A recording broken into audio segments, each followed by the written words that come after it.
You know, something must be wrong when almost every single song has sex as its basis. When rap stars get famous after making lyrics that are shameless. When a woman is expected to sleep with a man who doesn't even know what her name is. And when artists are paid to degrade the very women that have made them. To the point they are nothing more than pieces of plastic that we can dispose of once they are no longer attractive. It's sickening and sadistic that this world's become so misogynistic. And you can call me unrealistic, but just listen to the statistics. 7 in 10 men view porn, while over 75 million are addicted. 68 million requests a day for pornographic pictures, making 1 in 4 searches sexually related.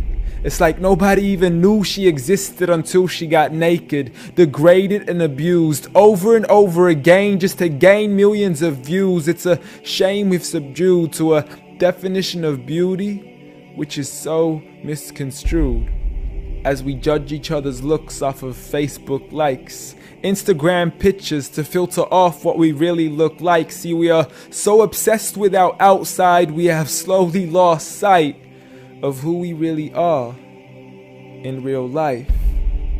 I mean, it's sad to see so many teens lose their self-esteem.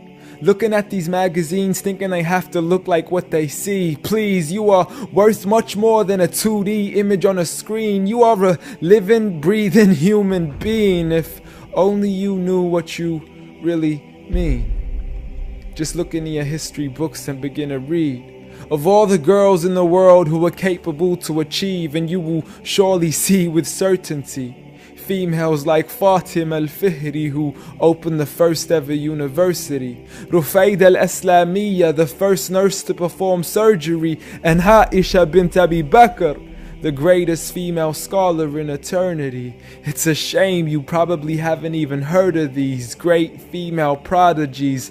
Honestly, we don't need to give up our modesty in order to be successful, for you are worth much more than a commodity that is sexual. You have so much more potential if only you knew your worth.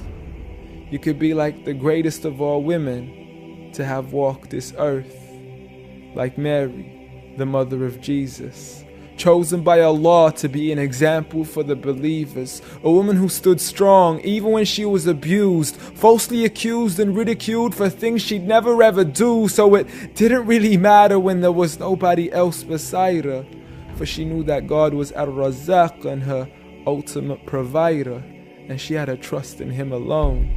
Just like Asiya, the wife of Fir'aun, a woman who was brave and courageous, stood up for what was right and didn't let anybody change this. A woman who was fearless and laughed in the face of death, for she gave up the riches of this life for a palace in the next.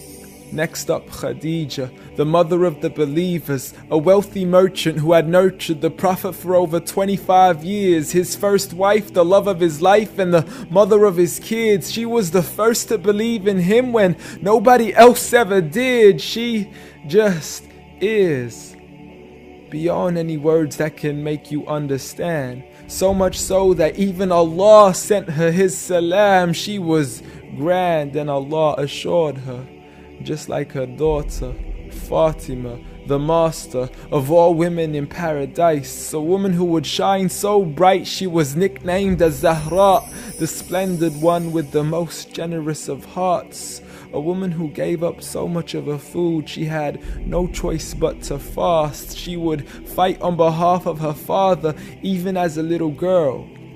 And such are the examples of the greatest woman in the entire world. And it had nothing to do with how they looked, but for who they truly were.